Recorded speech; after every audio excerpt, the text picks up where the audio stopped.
Hello and welcome to this exclusive virtual session on experiential learning in association with Leadership Trust. I'm your host, Pallavi, Senior Editor with People Matter. As we explore the role of experiential learning in developing a culture of success within an organization, we aim to look at some of the best strategies to unlock individual potential and contribute to business success. Through this session today, our experts will share their insights on immersive learning methodologies that are hands on, that are tailor made programs combined with personalized coaching that can help you build leadership and leverage the full potential of experiential learning. To deliberate further on leadership development and find the connection between leadership and business skills, I am pleased to invite my speakers. We have with us Robin Enkrum, Senior Associate and Course Director, Leadership Trust. Robin is a learning and development professional who excels at developing individual leadership talent and improving the performance of business teams. An outstanding communicator, coach, learning facilitator, and relationship builder at all levels, Robin drives company-wide culture change and multidisciplinary project teams. He's passionate about developing people and their potential. Welcome, Robin. Great to have you for this session. Thank you, Pallavi. Also joining us is Eric Grigor, Chief Executive Officer, Goodpack IBC Pte. Limited. Eric is a seasoned executive with over 25 years of experience in the manufacturing chemical industry. His career with private equity held companies started in 2010. He has served as the president of Europe and Africa region at Colombian Chemicals Company Partners Portfolio Company, where he has also served as board member of Alexandria Carbon Black Co. SAE, which is part of the Aditya Birla Group. Welcome, Eric. Great to have you on board for this session. Thank you, Pallavi. Looking forward for a great discussion. So we have a lot of learnings to to learn from you, a lot of insights. But before we deep dive into Eric's journey with Leadership Trust and how it shaped his leadership at different levels, and his thoughts as a CEO on the learning approach at Leadership Trust, I would request Robin to take us through the leadership development programs and the different offerings that will help our audiences get a glimpse of the learning methodologies. Floor will then be open for any audience questions after the presentation and the discussion. But the audiences can still ping in their questions, their comments in the chat box. So over to you, Robin. Pallavi, thank you. Good afternoon, ladies and gentlemen. It's such a pleasure to be able to talk to you here today. The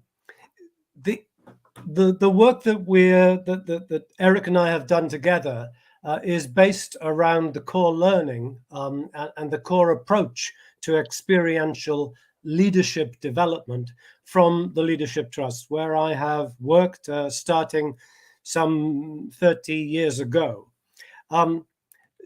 There I am, and my mother always said I had a wonderful face for radio. I'm sure you would agree. What I would like to do is to explain as clearly and as simply as I can the fundamental approach to leadership development that the Leadership Trust takes.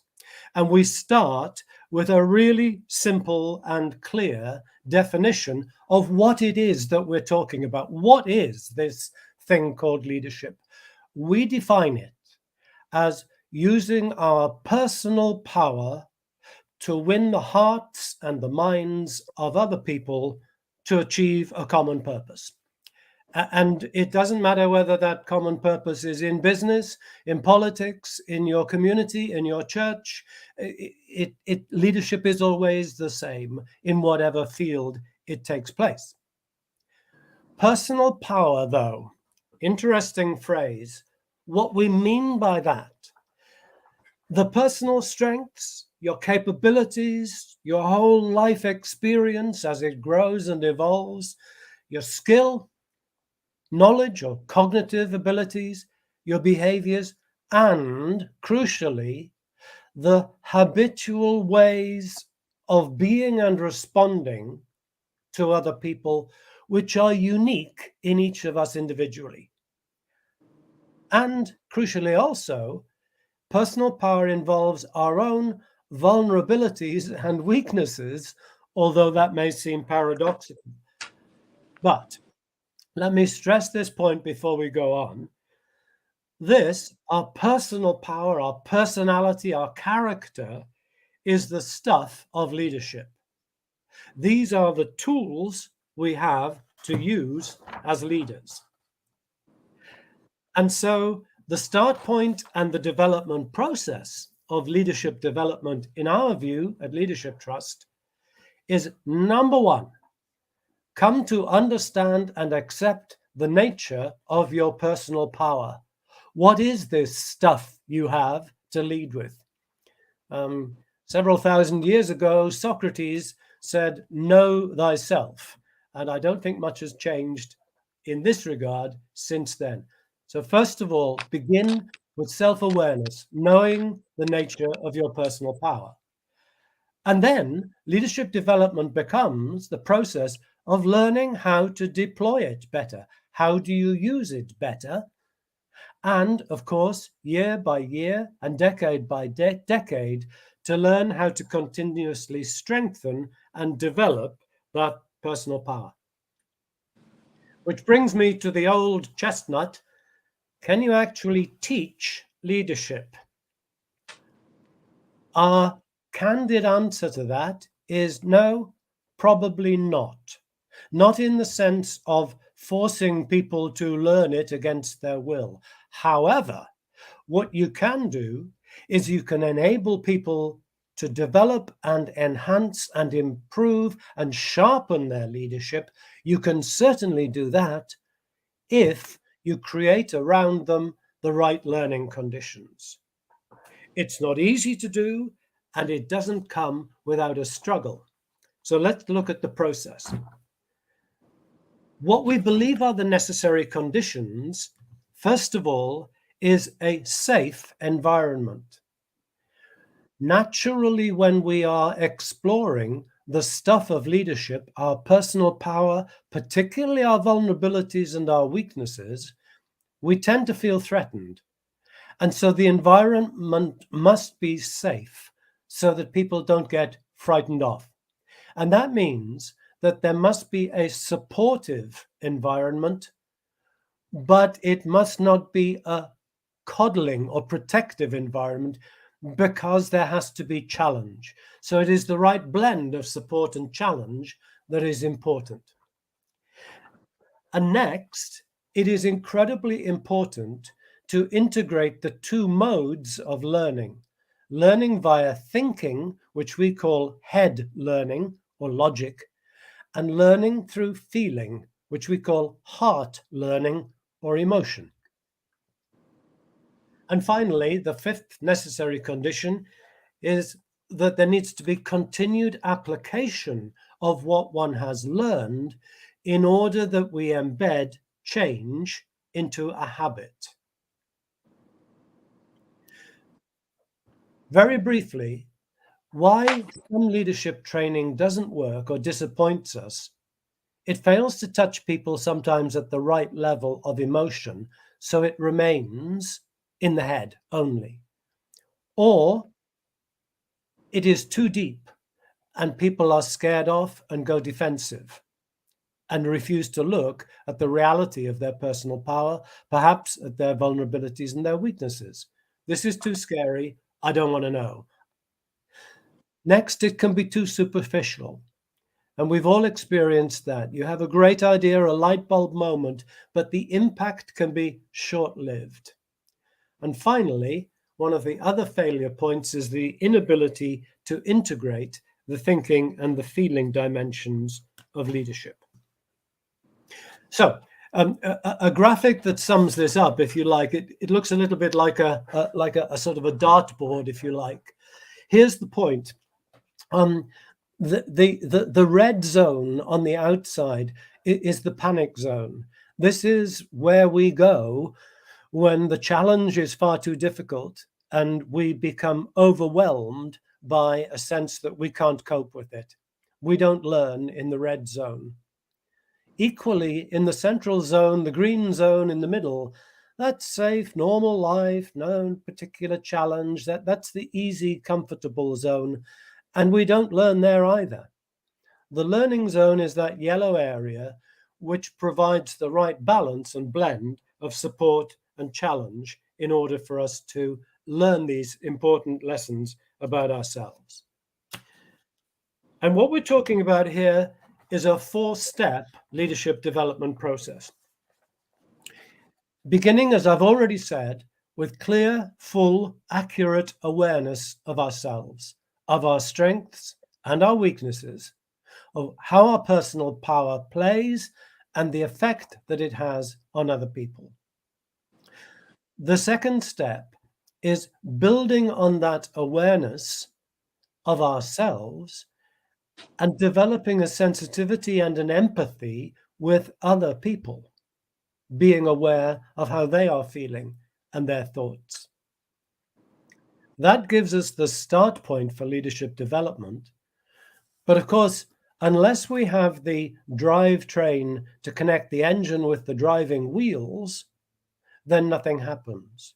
So the third element of leadership development is, of course, the crucial element of being able to manage oneself, to control one's feelings, responses, moods, reactions.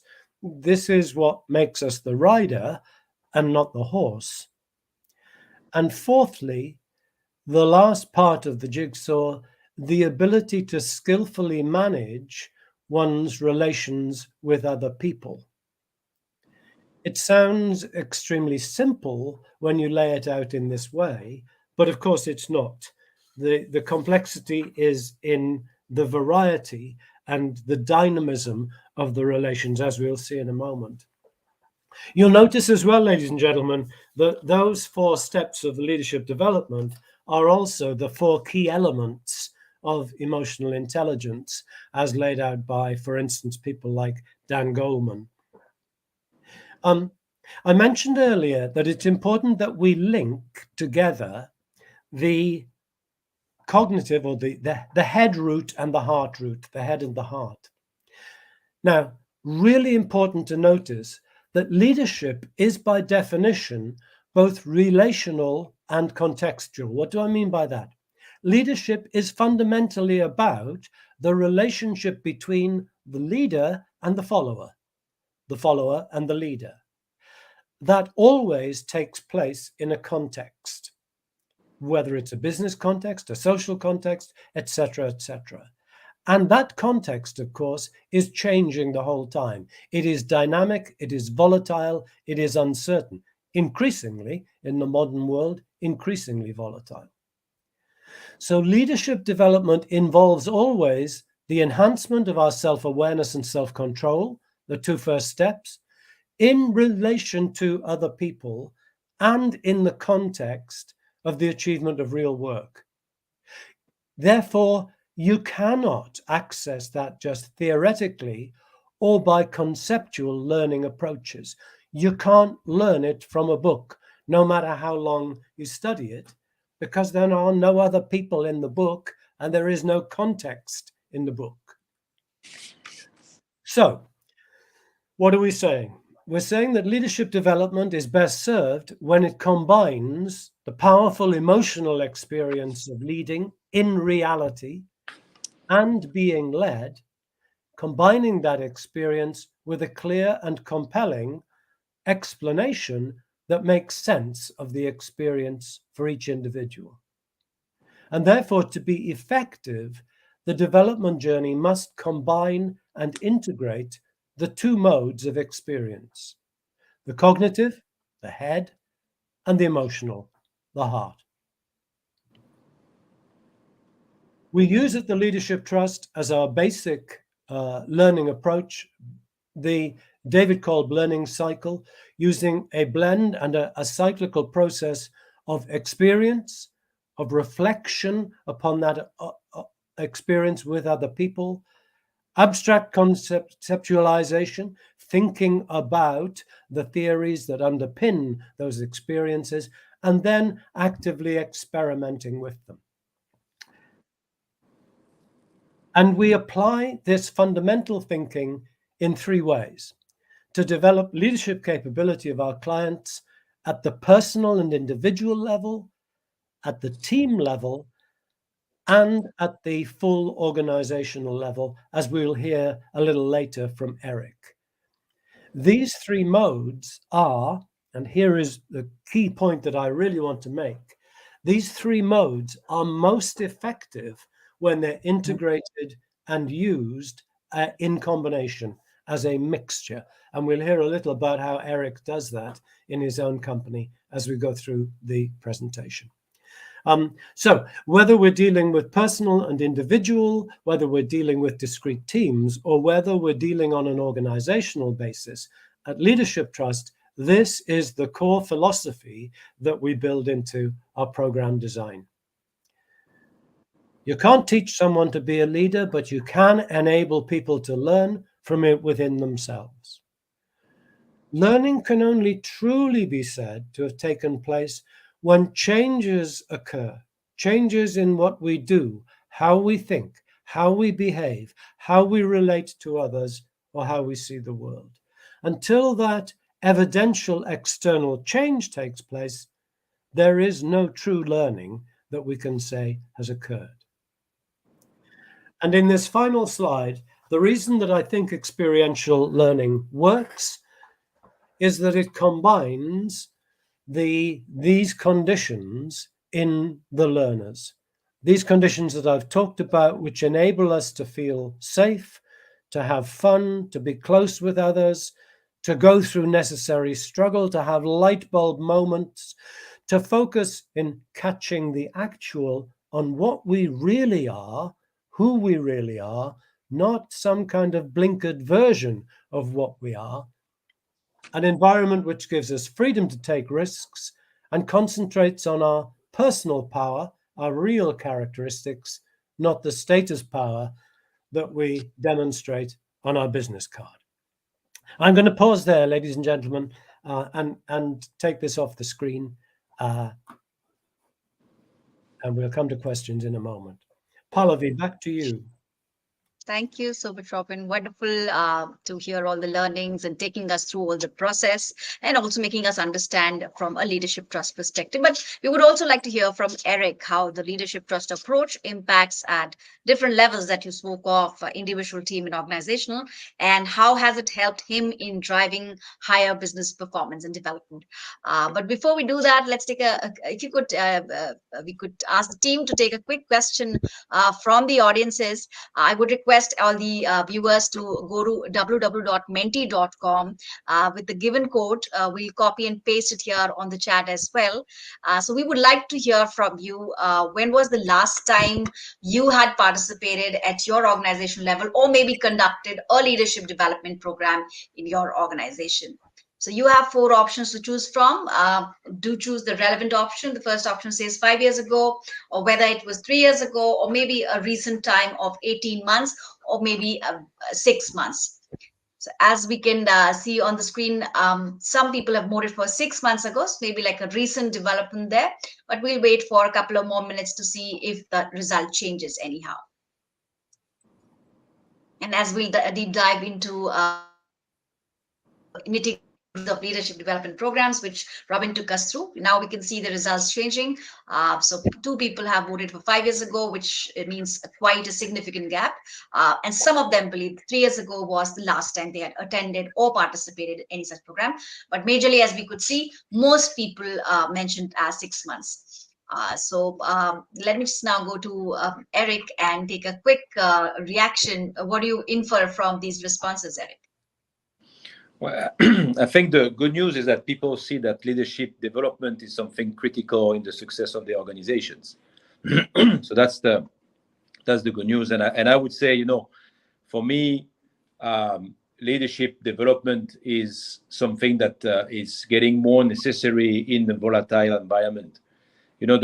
My point of view about leadership, when I was listening to Robin, I was thinking about, why do you need leadership? Why do you need leadership in the first place? And for me, I believe that in organizations that are in steady state, you don't necessarily need leadership. You need good managers, right?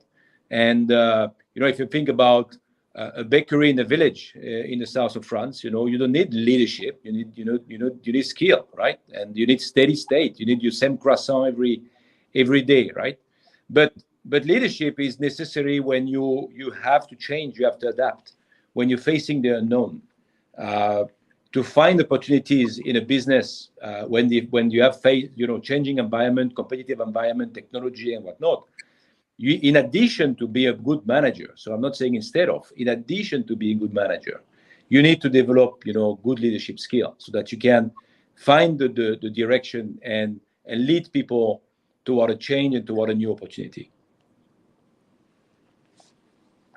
A quick reaction from you, Robin, as you saw the results. Mostly people voted for us. Also Yeah. see other options also flashing on the screen, which sort of reflected like a 3 months ago gap. What do you have to say on that? Yes.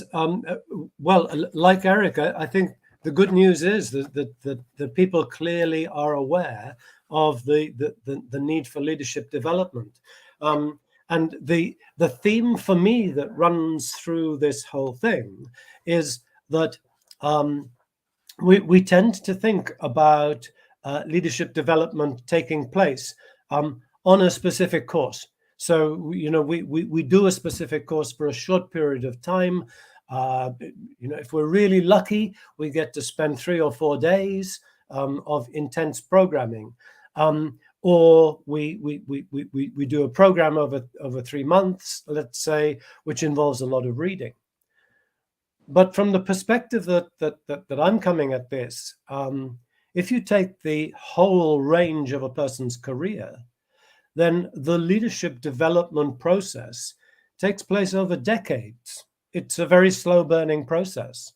And the person who goes on a leadership program at the age of 30 is not the same person at all as the 50-year-old who is in a senior position in a business post. There has been a lot of development and change in those 20 years. So my point is that leadership for us individually and organizationally needs to continuously be on our agendas, because it's a continuous development process, not a stop-start one. But Robin, I will build on that by saying that I agree with that from the moment that you are on the right path. You need to get yourself on the right path on leadership to then be on a journey of improving it. But that's, if you like, innovation, transformation from a professional, from a manager, from someone that does a job to a leader, doesn't happen. There is a moment in which that happens, right? I don't think it is. There is a moment in which you say, oh my God, if I want to be effective as the leader, that is what I need to do, and I need to do it differently. In fact, I think the professional life developed us to be more task-oriented. Our education system is talking to the minds and not to the art. In fact, a lot of art-relation conversation will be seen as weakness and not appropriate in the work environment. So you really need to have a moment of transformation to set yourself on the path of leadership. And that's where experience comes, because, you can read about leadership for a lifelong, there are full shelves full of leadership books, right? But unless you set yourself on that path by realizing that you're going to do the things, you have to do something differently, you're not going to learn, right? Just adding on to what Robin pointed out, that leadership development being a continuous agenda for the organizations. Eric, just want to take a quick, reaction from you on what would you define as the biggest ask or the biggest requirement for a futuristic leader when you're talking of, leadership development? What is that one quality or area you would like to focus on? Well, actually, for me, the leadership at the top, is really about finding the opportunity and engaging the organization towards it. I think a lot of people are falling into the trap of managing and therefore micromanaging because it is easy and reassuring, but it's not what is needed. It is not what is required for a leader of an organization, particularly in the fast-changing environment. You need to make sure you have the headspace to understand the changing environment. In fact, the people that are working in an organization, that's what they expect the leaders to do. They expect them to understand the changing environment and to steer the organization toward the new opportunity, right? They are we're all very irritated when we have leaders or managers that are telling us how to do what we're doing already, right? We want more from our leaders, and that is about giving us the path for success. Sure, sure. In fact, coming back to you, Robin, in your presentation, you mentioned about personal power. So, if you could elaborate on how individual potential be leveraged to enhance business success. Yeah, I'd love to answer that. I just want to back up something that Eric said there, though, Pallavi, and you asked him about the biggest ask for leaders and those who want to develop their leadership in the current situation. And I think Eric is absolutely right. Our formal education tends not to take us into really good, deep, clear, self-aware knowledge of ourselves, which I am saying is the core fundamental of leadership. And so there needs to be that kind of kickstart moment where you see yourself and you see the stuff that you are made of, and you understand, oh, okay, this is what it means for me.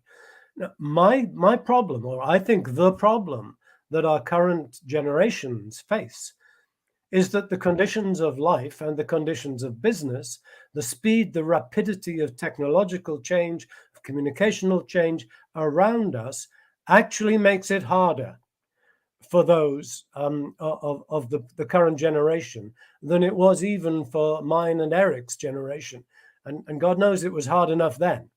So the conditions, the context, make it more difficult to get that inner calm and confidence and quiet wisdom about oneself, which is the root of leadership. So now to your question, though, Pallavi, which is about the way in which you can, I guess, leverage individual for potentials for business success.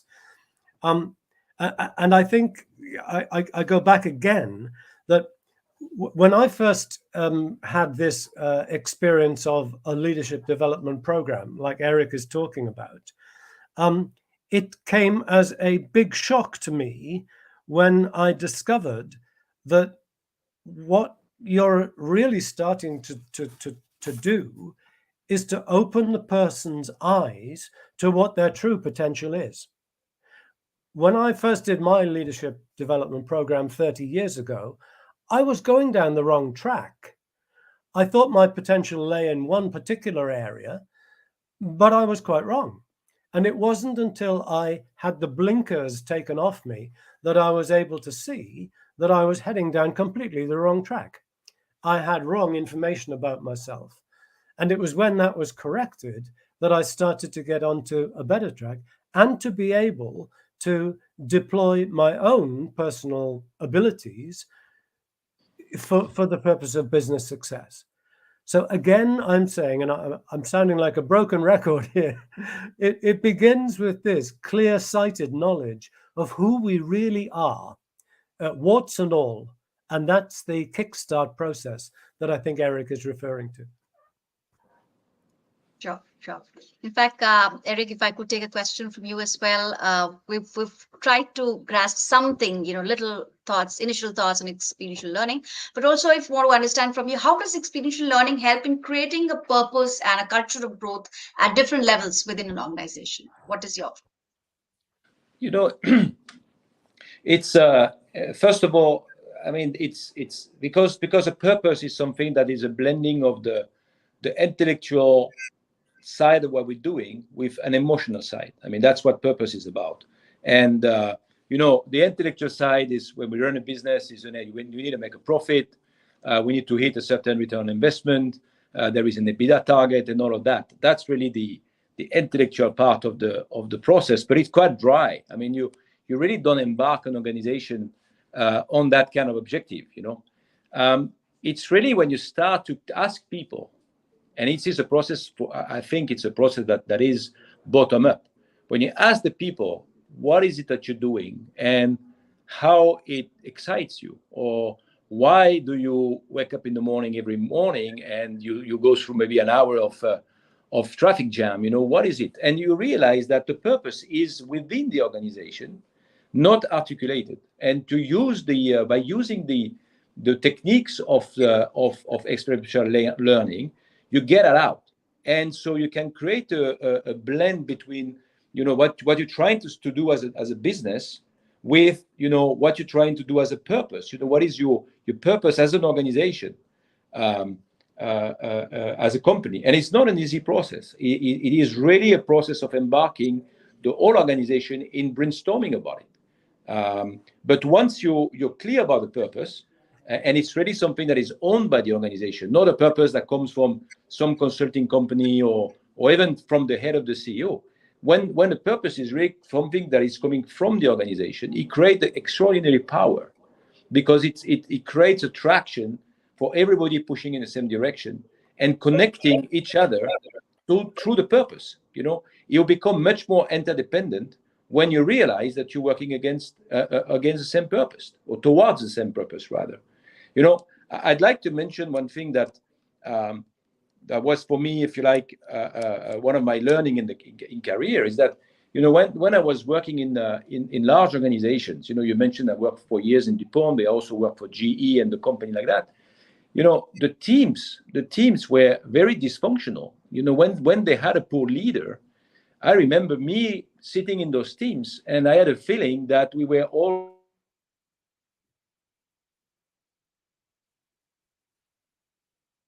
So as we can see, audience questions have already started coming in, but I think it would be a good time to ask a question to our audiences. So I would ask the team to put up the second poll question, and we would like to hear from the audiences and the viewers in case they facing any impediments. Impediments could be in any form, but what is your biggest learning impediment when it comes to skilling the leaders to become more effective? So you have 4 options to choose from. The first option talks about disengagement among the leaders and managers with the learning program, or maybe a lack of digital infrastructure to create robust program at your organization. Sometimes budget's not approved, so a lack of business buy-in could also be a reason for facing that impediment to learning. And lastly, the inability to track results of leadership trainings. Let's see. As of now, the poll results are tilted towards the last option, which talks of the inability to track results, and which we actually, Robin, you were talking of how to make it more impactful. But we'll wait for a couple of minutes to see if the result changes. As of now, we could see all the votes are with the 4th option, the inability to track the impactness and the effectiveness of these leadership trainings.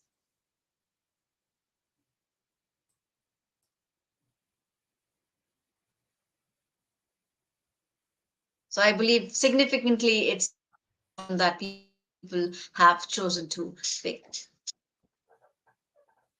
Any quick observations on the poll results, Robin?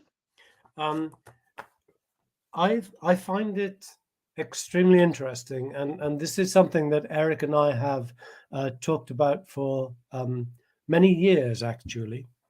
And that is that I, as an external trainer, my relationship with Eric and the companies that he's led has gone on for many, many years. We share the same fundamental approach to leadership, which is the one that I explained right at the beginning.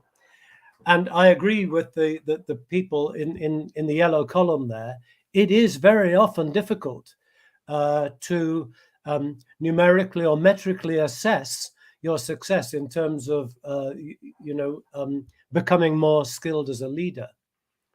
The people who can see that, the people who know how the quality of leadership is in their organizations, they're the senior executives. It's the CEO, the CHRO. And when they are working in a shared and close partnership with the external trainers or developers, then what you get is the benefit of 2 perspectives. The trainer can work with the individual people in a safe and challenging environment. But of course, the trainer never sees that person in their business context, whereas the CEO sees those senior guys actually operating in their business context. So if I want to know what the effect of my programs has been, I go and talk to the CEO. What are you seeing? What are you seeing in your team? What are you seeing in the leadership of your team? And what are you seeing in the followership of your team? Because in order to be able to be a good a good team member, you need also to be a good leader. Yeah. Followership is a leadership skill. Yeah, Robin, I'm also confronted with that question about how do you make sure you have return on investment on your leadership trainings? When you send people to, say, Leadership Trust, when you engage the like of you in terms of making sure we're talking to the heart, it's really the success rate of your change agenda. Initiatives that are led at the intellectual level only have a very high tendency to fail, to die off. And in my experience, when we do the work of making sure that we have the emotional content taken care of, right? We have the right leaders driving a change program, that they understand the rule of leadership. Your rate of success is much higher. So for me, it's easy to measure. If I have the right leaders driving an initiative, their score is typically much higher than the people that do jump solely on the task, and they just focus on the task without thinking about, is my team ready to change? What is the emotional state of my team? Do they feel threatened by the change, etc., etc.? So it's my return on investment is fairly easy to measure. If I may ask, yeah, sure, please go ahead. Could I just come back in? I noticed that one of our listeners is asking a question which speaks very much to this relationship between the external trainer and the CEO, me and Eric in this case. And the question is about, what do you do when you have a founder or a CEO who actually doesn't create the safe environment in which leadership development can happen? And I think this person is saying, as an HR leader trying to encourage leadership development in the organization, this is the 1055 question I'm looking at, Pallavi. What do you do there? And it's a great question. What can those people who do see the light in terms of leadership development do if their senior leadership is not of the same opinion? And I have to say, I think it's very difficult. I think you can work on supporting individual people, but the kind of organizational change that we've been talking about, the spread of a culture of leadership development, becomes very difficult if it is not supported and led from the very top down. Well, I don't know. And maybe to build on this quickly, Robin, I think for me the big difference between people at the top, right, is that some people will consider the team members or the people in their organization as a hindrance to change, as a hindrance to their agenda. Things need to happen despite the people. Whereas if you really want to drive, if you're really truly a leader and you understand what people can do, you see people not only as a tool, but a means for a change, but also the reason for a change. You develop an organization, yes, to make a profit, we understand that, but also because you enjoy to see people achieving their personal objectives and goals and growth or aspirations. It would be great, Eric, if you could take us through your own journey, how you sort of experienced it at various stages, and how did it shape you as a CEO? Right. So I try to do it to fast forward, 50 years of life quickly. But I would say as an individual, what I've experienced, what I was lucky to experience early in my life, is the enjoyment of achievement. The enjoyment of creating a challenge and working to achieve it. And I don't use winning because a lot of people are using winning, and I have to be modest. I was not a winner. I didn't score a world championship. I didn't win a Nobel Prize, but I have achieved stuff that I wanted to do, and they were achievable for me, right? I was not in that red zone that Robin was talking about, but I always enjoy to be in that orange zone or yellow zone where I put a challenge and I'm working out to achieve it, and achieving it give me a great sense of achievement, a great sense of pleasure, an emotional high, if you wish, right? And I got addicted to that. And so as an individual, I started to work in the work environment. I was applying the same thing.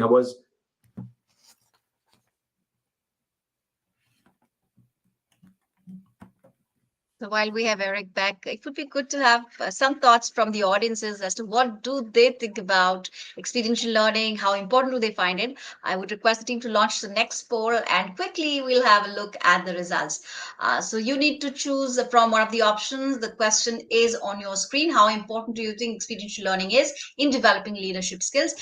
We've talked about it at quite a length, so you need to choose from whether you find it extremely important, somewhat important, or probably you're still figuring out how to tread that path. And we can clearly see people voting for extremely important, but since the votes are only a less in number, probably we'll wait for a couple of minutes to see. But as we could also identify from the previous poll questions, that of course people and leaders do realize the importance of experiential learning and leadership development.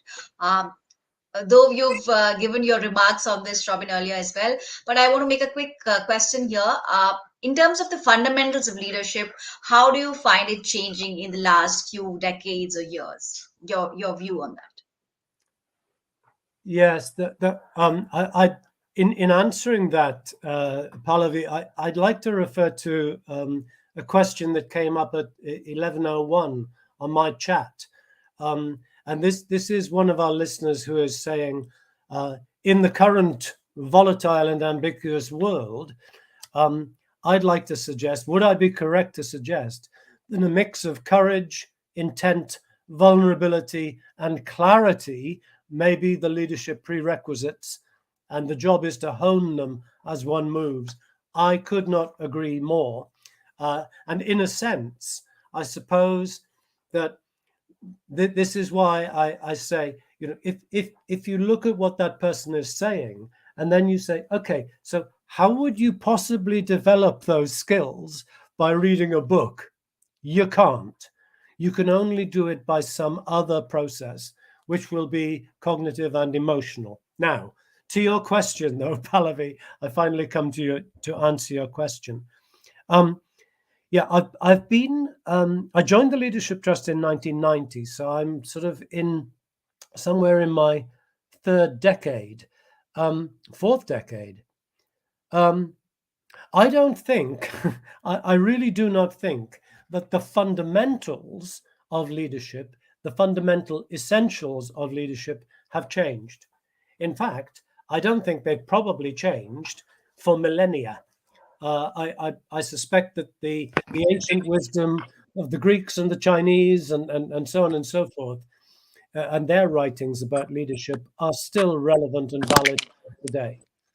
So I don't believe that those things have changed. And I talked about what I think those fundamentals are, starting with self-knowledge, self-control, etc., etc. What has changed enormously, of course, is the context in which those skills are tested. The context, the pace, the rate of technological and communicational change, etc. Those things have changed immensely. I mean, fundamentally, the thing to grasp about the role of experiential learning, and I'm so delighted to see that all of our audience agree with this, is that leadership development is the same thing as the development of the individual self. They are one and the same thing. That it will always be contextual, it will always be relational, and therefore in terms of how you do it, it must always be experiential. It can only be an intelligent and sensitive reflection and disciplined change about the way that we relate with other people. In terms of a shift of focus, of methodology, I'm not so sure about that, Pallavi. I think there is a huge shift towards the efficacy of personalized coaching, which is a good sign. But I do think that more and more people are realizing that superficial approaches to leadership development, purely cognitive ones, don't work. I hope so anyway. I see we're having trouble getting Eric back on screen here. So while we wait for Eric to come back, we can start picking up the questions Yeah, from I the am audiences. actually Eric, back. can you? Oh, Okay. great to have you back. Yeah. So Yeah. one quick question from you before we move on to the Q&A. So my question to you would be, if you could tell us your personal experience of leadership development programs with the Leadership Trust, and how would you define the impact on leadership management for our viewers? Your key Yeah. takeaways. All right. So I think my key takeaway is that, if you are in organizations where you are not given the luxury to fail, right? You're not given the luxury to learn. And that's the big challenge, everybody knows the saying of, you learn by making mistakes, right? But you're not allowed to do so. I mean, in which company can you say to your CEO or to your boss, look, let me fail on this one so that I can learn something, right? Failing means that you're going to have to find new friends in another company most of the time. So if people are just avoiding the failure, but you stay in your comfort zone and you don't stretch yourself, and therefore you don't learn much, right? And so I think that the leadership trust environment, particularly the leadership in management program, it's an area where you are in the safe zone and you can basically uh, be challenged, trip, and learn from it and get better at it. So I think that's a very fundamental thing. For me, the way that I would describe it is that if it is like you would like to have a plane pilot just train on books, right? Um, or and you want the pilot to know how to react in moment of crisis, and that you do that through a simulator. You don't expect the pilot to learn how to correct how to fly a plane with an engine on fire with 300 passengers in it, and you being one of those. You want that pilot to have learned and experienced how to react and face the fear of it on a simulator. And I think experiential learning, the training through experiential learning, I look at it as being on a flight simulation for leaders. You are exposed to a situation where you're going to fail. You're going to learn about the fact what the people are thinking about you in a moment of crisis. And that's going to be a learning that is going to be very, very precious the day you face a crisis yourself. As I said, you don't need to be a leader if you're running a bakery in the south of France. Nobody wants you to experiment, right? But if you are leading a business or leading a division or leading a P&L, I want to know that you know how to react in front of the unknown. So that's why I put my own team members to this training, because I want them to know in a moment of crisis how they're going to react so that they can manage themselves and they can anticipate their reactions. So that's what I would say. It's a unique moment for being in the leadership simulator, if you wish, to learn about how you react in front of the unknown. Well, thank you for that interesting analogy. And I think with this, we can move on to the second segment where we'll be picking up questions from the audiences. So we do have a few questions here. I'm picking up one of them. Robin, if you could take that one. What are the things we should be looking for in a leadership development program if we are looking for an impactful outcome? How would you address that? Gosh, I think that's such a great question. Absolutely great question. I'm glad you've asked me that one. I'm really clear about the beginnings of my answer to that. I spoke in my presentation about creating the right conditions for the individual to learn. Those conditions are general. They apply to everybody. But the lessons that the individual, the unique individual needs to learn are entirely unique to them. They're never exactly the same for two people. So if I have 30 people who come on my course, those 30 people have 30 completely different learning objectives or learning requirements. And I do not know what they are when they turn up on my program. So my answer to this person's question, this excellent question, is that what you should be looking for in a really impactful learning development is the way in which the designers and the providers of the program create the right conditions and create the right mindset, heart set, and understanding of the individual attendees' agenda point. What is it that they want to learn? Or what is it that they think they want to learn? Because many times people will come on a program, one of the programs that I run, that Eric referred to, the Leadership and Management program, with a certain set of agendas. And we always build in a recontracting process halfway through the week. And some people will say, you know what? Those objectives I set out with are not the right ones. I have realized over the last 3 days that what I should be focusing on is this. This is what matters to me. This is what I've discovered about me. This is what I need to change, evolve, and better deploy. Evans. Yeah. Please go ahead. So, sorry, I think Eric's fallen down a well. Oh no, he's all right. Yeah, so it is that ability, Pallavi, in summary, to be able to tailor the learning experience absolutely accurately to the individual's need. Thanks for answering that one. Eric, would you like to take up the next question we have from the audiences?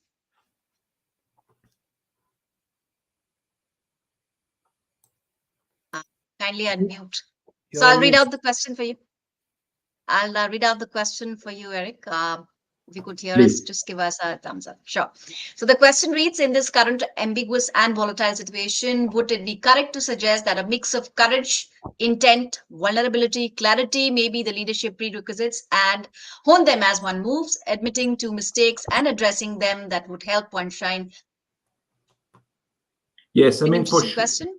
Would you like to answer Yeah. this one?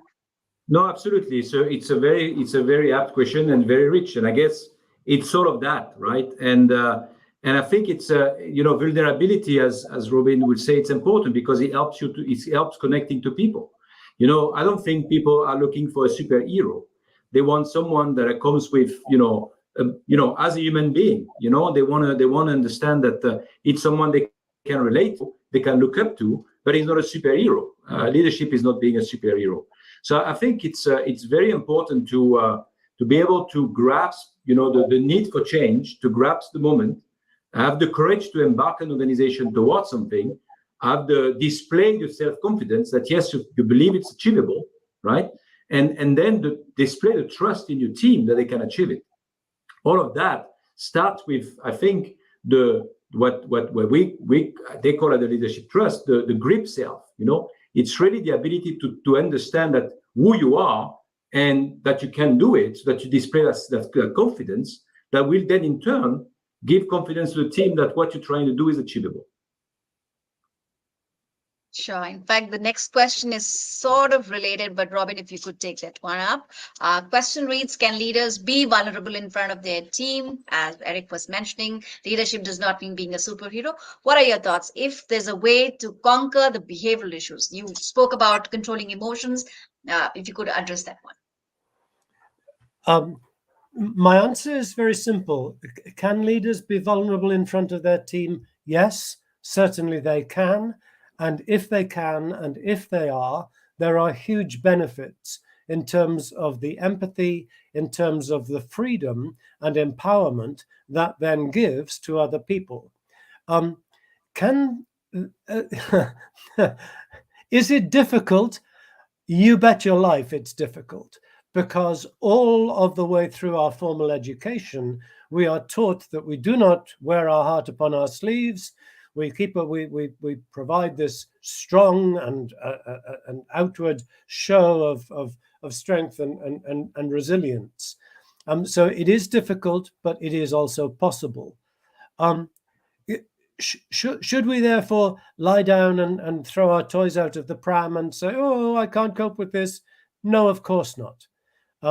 But being vulnerable and giving up, of course, are two very different things.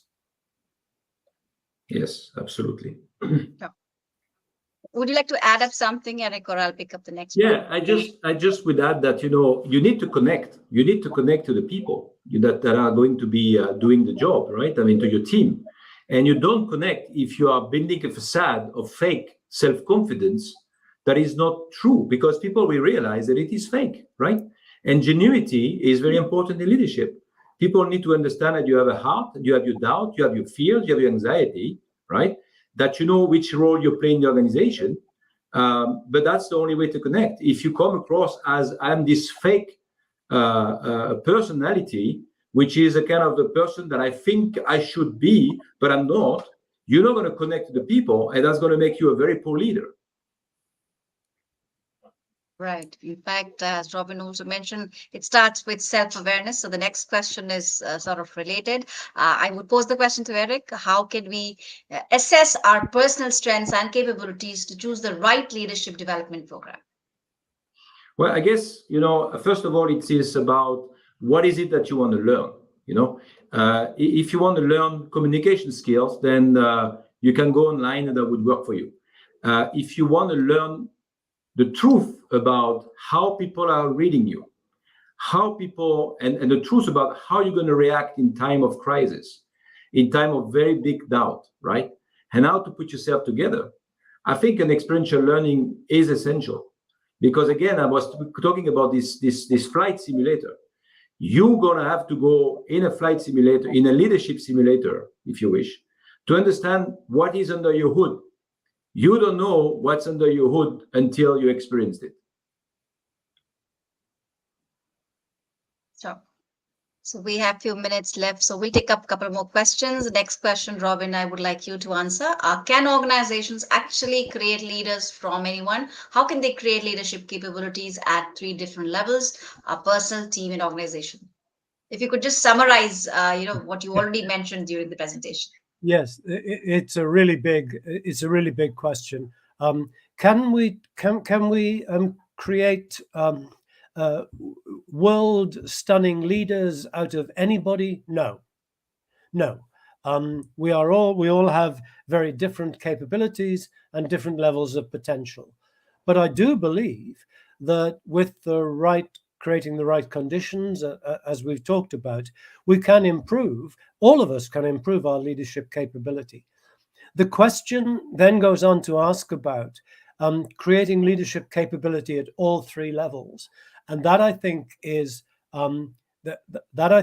is where the way in which Eric has used the Leadership Trust philosophy at all 3 levels of his organization, for individual people to create that kickstart and to create that shared philosophy and language about leadership. That is the start point. Then to spread that through the teams, so the teams come together and share the value of that.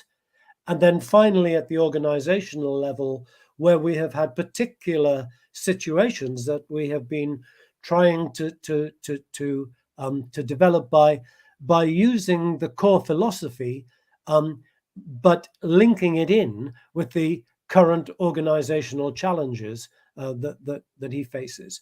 So it is the consistent application of a core philosophy across different levels and with different approaches at all 3 levels. Well, Avi, if I can build on this with a slightly different angle. To the question, can organizations actually create leaders from anyone? My answer to that would be they better do. They better do. And I will give you an example. If you have in the organization people that are doing a task, all right, and they believe the task can be done better, or they believe the task doesn't make sense, or there is a better way to do that, right? Unless they have leadership, they're not going to come forward by saying, I want to do differently. And it's only but when you have all your people in your organization that are willing to challenge the way they do stuff, because they think they can do it better. Intellectually, they can understand it, but either they have leadership to propose the change and do the change, or they're just going to bitch about it. The difference between a bitching organization and an organization that is on a motion towards change is leadership at all levels. And I do believe that unless everyone acts as a leader, whether you have a small job, a big job, it doesn't matter. You're part of the show. You're part of the troop. Everybody needs to be a leader. And that's how you create peak performance organizations.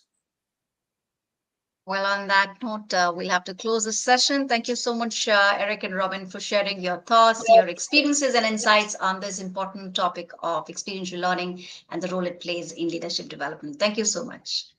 Thank you, Pallavi. Thank you. Thank you, everyone. Our